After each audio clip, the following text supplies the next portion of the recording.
Long have I enjoyed its fruits. The sensation of each bite was as invigorating as the first I ever took. The taste is still a blissful, potent, intoxicating explosion. That horrified shame I once experienced has been long dead and buried in some crevice of my eternal soul. Lost in the infinity, I surrendered for the pleasures of extended mortality. It's been my life partner for nearly a century. Born in 1934, I have enjoyed the bounty of youth well into my early hundreds. My skin supple, my flesh strong, my mind sharp. This plot of land has been my home ever since I discovered it, and I have never yearned for anything different.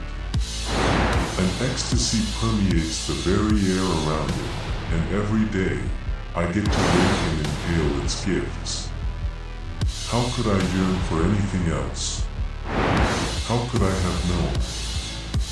I remember that first day vividly on the cusp of the Smoky Mountains, beyond the East Coast. I was a desperate man, looking for cheap land and distance from people I had little patience for. On the brink of burning the last of my fuel, I pulled off the main road, down a dirt path. Trees soon encompassed my beater vehicle, and the road continued down a sudden, sidewinding cliffside. Running on fumes, I let my curiosity follow the dirtway. No point in stopping while I can still go.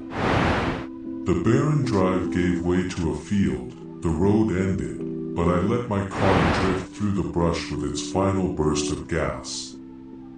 The gravity of my life must have been weighing my mind down somewhat, for I was numbly bursting through bushes and tall grass for a handful of minutes before I regained concern for my well-being. In the nick of time, I swerved around a tree and skidded to a halt just past the tree line.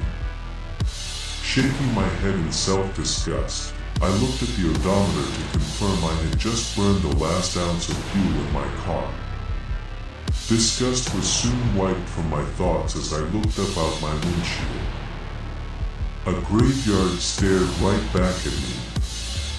A humble stone fence guarded its small perimeter.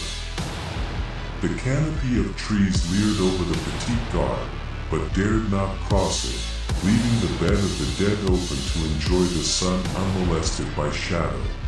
Scattered headstones poked out of the thick grass blanket, appearing as aged pillows stained by past eons known only by those silent few who slept within. In the midst of this archaic landscape sat a single tree. Young, yet to bear fruit, but straight and strong of trunk. From its sprout 9 branches, each identical in girth and extension. All arched upward, before slanting sharply down, as if rectilied fingers. The bizarre scene was captivating. I had never seen anything like it. Exiting my car, I walked to the fence and peered over it, like a child daring to wander onto an adult-esque property to retrieve a ball. Mesmerized, I stared at it unblinking. Before I realized it, I was standing under it. Its shade was more than cooling. It was blissful, like a blanket of soft, liquid flesh massaging every inch of me in a loving embrace. I came to my senses after my foot hit a hard block just at the foot of the tree. The roots had grown over most of it, but I made out what it was nonetheless. A headstone peeked from under the magnificent plant. Wooden tendrils had consumed most of it, but I could still examine the last name and date of death, hand stern, 1924. The tree had grown from this very resting place. At the time, I simply thought it was poetically beautiful. Evening was fast approaching, and the solitude, along with the gravitational force of the bizarre tree, was convincing enough for me to camp out in the graveyard. The night sky was vivid and bright, and the cold wind was shielded by the tree under which I slept. My dreams were filled with orgasmic sensations and vibrant warmth. Never had I slept so soundly and yet experienced so much while doing so. When I woke, the faint kiss of those dreams was imprinted on my mind. At first, I was oblivious to the tree's influence and chalked it up to the peaceful, scenic bedroom I found myself in. Stretching and breathing in the morning air, I realized I was atop an incredible overlook, something the night and forest had hidden from me. Just past the graveyard was the cliff edge, looking over the immense forest valley below. I was completely floored by the wonder this location seemed to spring on me from moment to moment. What are the chances? I sat there for most of the morning, legs dangling off the rocky overhang. Existential contentment was an abnormality for me at that time. Never had I felt, not just at peace, but aroused by life. Breathing was invigorating, silence was enchanting, my body pulsed with energy, and my mind was sharp and heightened. I had never felt more alive, more human, until that first moment here. Bolting to my feet, pounding my chest in elated joviality, I turned back to my car to assess my supplies, determined to camp here as long as my luggage would allow. Hopping over the compact fence, I came to a halt beside one of the 9 finger-like branches of the great tree. I was shocked to discover, upon the very tip of this wooden appendage, a blooming bud of some sort. A bud I was certain was not there the night before. Flabbergasted by the speed of this eruption of life, I shook it off as yet another mystery of this oddity of botany. I decided then and there that, no matter how scarce my supplies were, this was a sign to camp here a few more days. My rationale at the time was simple. I desperately needed this cleansing of body and spirit before venturing back to the real world. The sluggish banality, quiet desperation, and sullen patheticness of searching for work, let alone the haunting possibility of actually succeeding this hunt, was an experience I was eager to put off. So, I spent the remainder of the day strolling the vicinity, picnicking under the tree, and occasionally by the cliff edge.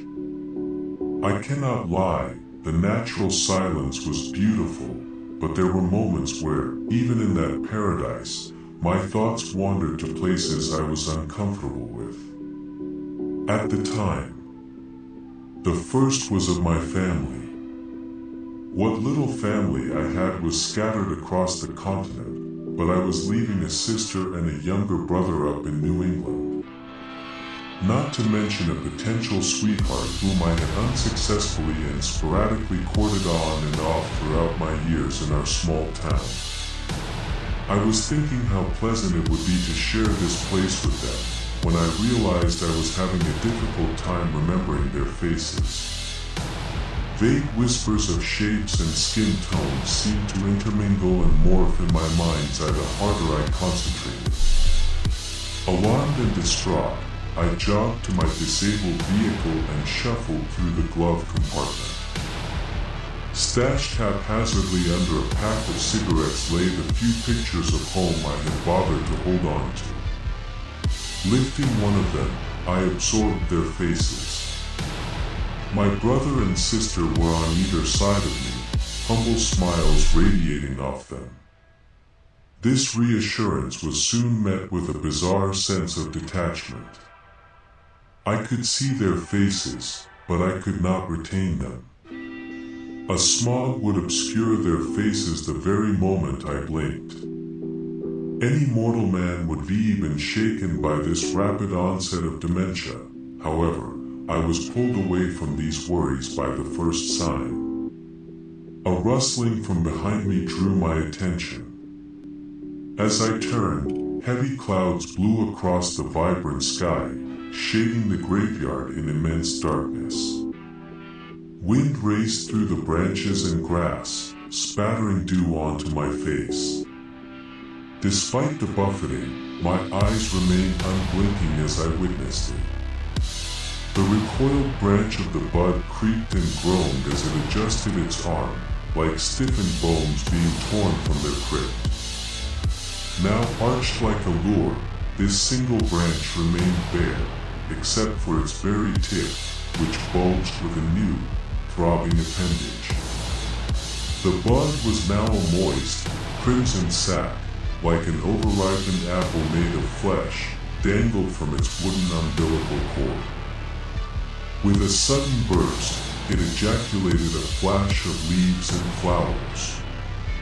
A rainbow of archaic foliage sprouted its strange path.